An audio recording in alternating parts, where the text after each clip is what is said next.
दोस्तों, middle east से जुड़ी कई महत्वपूर्ण खबरें फिर लेकर आपके सामने हाजिर हूं। खबर यही थी कि कहां है आखिरकार बशर अल असद। आज आपको उनकी एक तस्वीर भी दिखा दूंगा कि वो कहां है, किस शहर में है, किन किन के साथ हैं, कौन कौन उनके साथ नजर आ रहे हैं। एक एक चीज नजर आएगी तो वहीं आपको दिखाऊंगा कि सीरिया में किस तरीके से एक और बड़ा हड़कंप मचा है। जी हां, तमाम लाशें निकलने का सिलसिला जारी है और इस बार बशर अल असद के भाई के एक बहुत बड़े करीबी की लाश बरामद हुई है, जिनकी गोली मारकर हत्या कर दी गई। इन सब के बीच हमास और इजराइल के बीच जो सीज फायर की खबरें थी वो पुष्ट होती हुई नजर आ रही। क्या कुछ कहा जा रहा है, अमेरिका ने क्या बयान दिया, एक एक खबर देखिएगा, वीडियो के आखिर तक बने रहिएगा। नमस्कार, मैं हूं प्राज्वल गौतम और आप देख रहे हैं the live TV. The live TV, सच सबसे आगे। बिना देर किए पहले मैं खबर दिखाने जा रहा हूं, पढ़िए। इस खबर में लिखा है, in the name of Allah the most gracious the most merciful, यानी सबसे दयालु सबसे अच्छे हमारे अल्लाह। उन्होंने लिखा, प्रेस रिलीज जारी की, उसको लेकर लिखा है डॉक्टर खलील अल हया के नेतृत्व में हमास का जो नेतृत्व करता है कर रहे हैं हमास का एक प्रतिनिधि मंडल जनरल इंटेलिजेंस मंत्री के साथ बैठक करेगा और मिस्र की राजधानी काहिरा के लिए रवाना हुए। इस दौरान जो सीज फायर है उनको लेकर भी चर्चा की जाएगी, क्या कुछ वहां पर होने जा रहा है। मैं हमास से इसलिए शुरुआत करने जा रहा हूं कि सबकी नजर टिकी हुई है कि आखिर क्या होने जा रहा है। खास बात क्या है, खास बात यह है कि हमास के साथ साथ खुद इजराइल के लोग भी चाहते हैं कि अब सीज फायर हो जाना चाहिए। जब हिजबुल्लाह के साथ कर सकते हो तो हमास के साथ क्यों नहीं, इसलिए बहुत महत्वपूर्ण खबर है। पहले यही खबर आपको दिखा रहा हूं।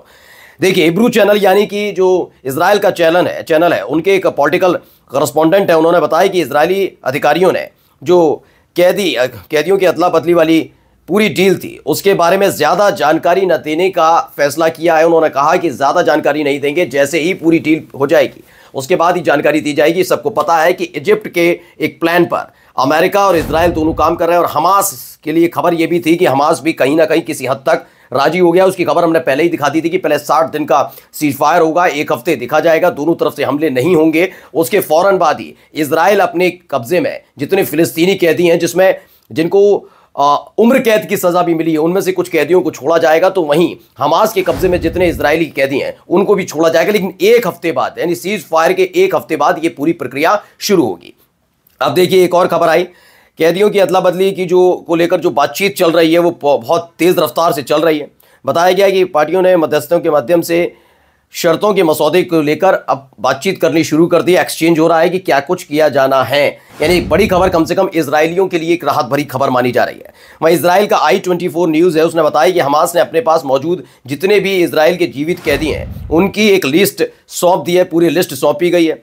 पूरी सूची सौंपने से इनकार किया, एक कुछ सौंपा गया है लिस्ट में से, मतलब लिस्ट में से कुछ नाम सौंपे गए, यही हमारे पास नहीं, लेकिन पूरी लिस्ट अभी कह रहे हैं पहले सीज फायर हो जाने दो ना, उसके बाद हम सौंप देंगे।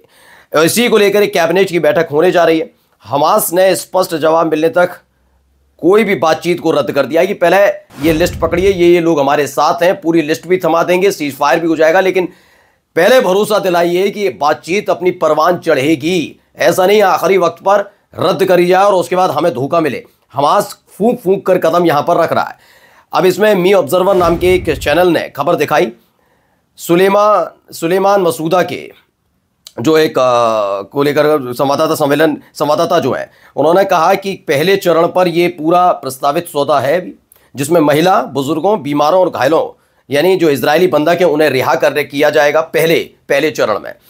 वहीं सैकड़ों फिलिस्तीनी कैदियों की रिहाई को लेकर भी, जिनमें कई ऐसे भी हैं जिनको उम्र कैद की सजा मिली है, उनको भी रिहा किया जाएगा। खबर क्या है, 60 दिनों के लिए ये सीज फायर जो टेम्परेरी होगा वो शुरू होगा। गजा पट्टी के कुछ हिस्सों से इजराइल की सेना वापस जाएगी। i24 न्यूज़ के जो संवाददाता उन्होंने कहा कि वही जो मैंने आपको भी थोड़ी देर पहले खबर बताई कि आधी लिस्ट सौंप दी है, आधी बाकी है, पूरी लिस्ट नहीं सौंपी गई। वही हमास की तरफ से कहा गया कि प्रतिनिधिमंडल इसे सफल बनाने के लिए लगातार काम कर रहे हैं, कि वो भी चाहते हैं कि जो इतने 1.25 साल से चल रहा है संघर्ष वो अब खत्म हो, लेकिन इसके लिए इजराइल को ज़्यादा अपनी ईमानदारी दिखानी होगी और उसी के बाद इस पर मुहर लगती नजर आएगी। ये साफ साफ कह दिया गया। वहीं खबर अब लेबनान से भी निकल कर आई, जिसमें इजराइल के चैनल ने दावा किया है कि दर्जनों जो उत्तरी इजराइल के दक्षिणी लेबनान के हैं उनके लिए मारून अल राश शहर के सामने मेई मेरोन नाम का एक पॉइंट स्थापित किया गया, बनाया गया है। और उस बैनर पर क्या लिखा है बता दें आपको, लेबनान हमारा है, इस तरीके से बैनर भी दिखाए और बताए जा रहे हैं। अब इन सब के बीच एक खबर जो सबसे महत्वपूर्ण, पहले सुनिए क्या कुछ कहा गया गजा को लेकर। डोनाल्ड ट्रंप क्या कहते हैं? Happening. I noticed that a lot of people are saying, "Oh, it never really happened." That's like the Holocaust. You know, you have Holocaust deniers. Now you have October 7th deniers, and it just happened. No, October 7th happened. तो ये जो बयान अभी आप सुन रहे थे Donald Trump का, उनका कहना है कि गजा में सब कुछ खत्म होगा, यानी कि जो संघर्ष चल रहा है वो खत्म हो जाएगा, हमले बंद हो जाएंगे, लेकिन ये जीत के साथ होगा। कोई ये ना समझे कि इजराइल की हार या अमेरिका की तरफ से जो सहयोग किया जा रहा था इजराइल का, उसमें हमारी हार हुई है, उसके साथ नहीं होगा। कैसे होगा? जीत के साथ। ये जीत वाला जो शब्द है ये कहीं ना कहीं अटपटा लग रहा है कि कोई बड़ी चीज करने की कोशिश क्या अमेरिका इस बीच कर रहा है। अब इन सब के बीच आ गया हूती लड़ाके भी। उन्होंने क्या कहा? पॉलिटिकल ब्यूरो जो है उनका हूती लड़ाकों का, उन्होंने कहा हम सीरिया पर जो कुछ विश्वासघाती इजरायली आकर हमले हुए, नए इलाके और गांव पर कब्जा करने की जो लगातार चाहत देखने को मिल रही है, उत्सुकता देखने को मिल रही है इजराइल की, उस पर हम नजर बनाए हुए हैं और ये बहुत ज्यादा चिंताजनक भी है। उन्होंने कहा कि इजराइल लगातार सीरिया पर हमले कर रहा है जो पूरी तरह से नियमों का उल्लंघन है, इस पर भी नजर रखी जानी चाहिए। उसका उद्देश्य है कि और ज्यादा विस्तार किया जाए, अभी तो गोलन हाइट्स पर था, उसके अलावा आगे बढ़ा जाए। वहीं ब्रिगेडियर जनरल अब्दुल्ला बिन यामिर याहिया साड़ी के उप प्रवक्ता हैं यमन के, कहते हैं कि जब हम कहते हैं कि यमन ने बाढ़ से पहले यानी कि जो फ्लड आया था उससे बाद में एक से अधिक बार पूरी गंभीरता के साथ योगदान के साथ गोलान मोर्चा खोलने की संभावना जताई और हर बार हमें नेगेटिव आंसर मिला है, इसीलिए और ज्यादा सतर्क हैं ये। हूती ने भी एक और खबर है कि today the Houthis revealed deep differences with Asad. उन्होंने बताया कि हमारे असद सरकार के साथ भी बहुत जबरदस्त मतभेद थे। कैसे? उन्होंने सऊदी दूतावास खोलने की तैयारी में दमिश्क में अपना दूतावास बंद कर दिया, गोलन मोर्चे से ऑपरेशन करने से इनकार कर दिया। ये तमाम चीजें असद सरकार की तरफ से की गई थी। और अब आते हैं खबर पर। पहले सीरिया की एक तस्वीर आप देखिए। ये तस्वीर को लेकर जो दावा किया जा रहा है वो भी आपको बता देता हूं। इस तस्वीर में आपको बशर अल असद नजर आ रहे होंगे।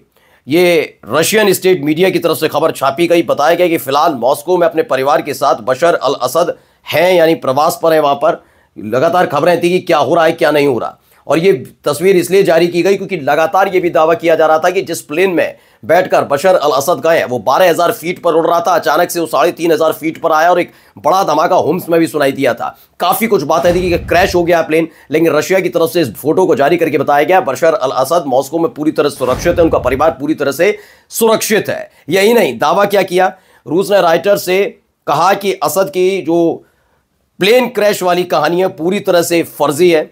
रूस ने राइटर से कहा कि दावा किया गया है कि अत्यधिक संभावना है राष्ट्रपति बशर अल असद की सीरिया छोड़ते समय जो प्लेन क्रैश में मौत हो गई है, ये पूरी तरह से गलत है और इसके लिए फोटो जारी किया गया कि देख लीजिए तस्वीर इस समय मॉस्को में है। वहीं यह भी कहा गया, जहां तक रूस की बात है, वे या तो सीरिया छोड़ देंगे या रूस ने कहा ज्यादातर संभावना है कि वो अपने ठिकानों, हवाई क्षेत्रों, बंदरगाहों की सुरक्षा सुनिश्चित करने के लिए एचटीएस और तुर्की के साथ एक सौदा भी करेंगे। यानी रूस भी कह रहा अगर यही वाली बात है तो चलिए, लेकिन हम छोड़ेंगे नहीं। सीरिया का कहना है कि हम भी सीरिया नहीं छोड़ने जा रहे, अब अपनी आर्मी को वहां तैनात करें, इसके लिए हम एचटीएस से भी बात करेंगे। और चूंकि ये सारे के सारे तुर्की समर्थित हैं तो हम उनसे भी बात करेंगे कि हमारी सेना के साथ कोई झड़प किसी तरह का ना हो और हमारी जो वहां पर प्रतिष्ठान बने हुए हैं उन पर हमले ना किए जाएं।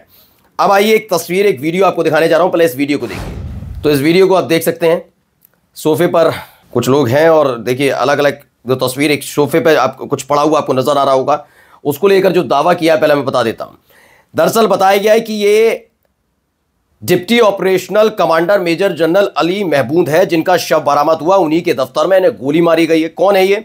दरअसल सीरियाई अरब सेना के ये कमांडर मेजर जनरल थे और ये खास किसके थे? माहिर अली असद के, जिनकी अभी इस पिछली वीडियो में मैंने आपको दिखाया कि टनल के अंदर, सुरंग के अंदर उनकी बाकायदा पूरा दफ्तर बना हुआ, आलीशान दफ्तर बना हुआ है। तो उसी को लेकर दावा किया कि माहिर अल असद जो बशर अल असद के भाई हैं उनके बहुत खास बताए जाते थे, लेकिन इनकी भी डेड बॉडी बरामद हुई है, गोली लगी हुई है, ये दावा किया गया।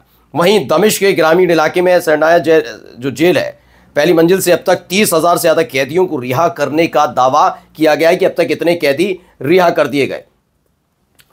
और एक और खबर मैं आपको दिखाता हूं, देखिए ये वीडियो मैंने पिछली बार भी दिखाया था, लेकिन जो इजराइल वहां पर कर रहा है उसकी तस्वीर फिर से सामने आई है, कैसे वो लगातार हमले कर रहा है। ये दारा इलाके में उसने ताबड़तोड़ हमले किए, किस तरह से साउंड आपको सुनाई दे रही होगी, आवाज सुनाई दे रही होगी, धमाकों की आवाज सुनाई दे रही होगी। दावा किया जा रहा है कि जो असद सरकार की सेना इस्तेमाल करती थी तमाम उपकरण, हथियार, बम, गोला बारूद, उनको तबाह करने का काम लगातार इजराइल कर रहा है। अभी कितना कारगर साबित होगा, क्या एचटीएस इसके खिलाफ आवाज उठाएगी, ये तमाम चीजें भी देखनी होंगी। अब आइए असद सरकार को लेकर क्या कुछ कहा गया। न्यूयॉर्क टाइम्स ने खबर छापी है, किसके, एक अधिकारी के हवाले से खबर छापी कि बाइडेन प्रशासन ने जो ये लड़ाका संगठन थे उनके साथ तुर्की के माध्यम से काफी कुछ मैसेज, जो सीक्रेट मैसेजेस थे, उनको एक दूसरे से एक्सचेंज किया, जिससे असद को सत्ता से हटाने के लिए सब किया जा रहा था। यानी गुप्त रूप से अमेरिका भी इसमें जुड़ा हुआ था तुर्की के जरिए। बाइडेन और उनके वरिष्ठ जो एडवाइजर्स हैं वो आने वाले दिनों में सीरिया में विद्रोही समूह के साथ प्रत्यक्ष रूप से हिस्सा ले रहे थे, ये सामने निकल कर आई और आगे आने वाले वक्त में वो हिस्सा लेंगे, ये बता दिया गया। वहीं वॉशिंगटन पोस्ट ने बताया हयात तहरीर अल-शम्स की तरफ से सेना समेत सरकारी संस्थानों के संरक्षण से जो प्रक्रिया है उसे आसान करना है। हमें चिंता है कि असद के पतन के बाद, असद सरकार के पतन के बाद विपक्ष को हमारे खिलाफ हमले करने की ताकत मिलेगी, ये अमेरिका को चिंता सता रही है, इसीलिए वो लगातार तुर्की के जरिए अपना संदेश पहुंचाने की कोशिश कर रहा है। अब एक वीडियो सामने निकल कर आई, पहले वो वीडियो देखिए।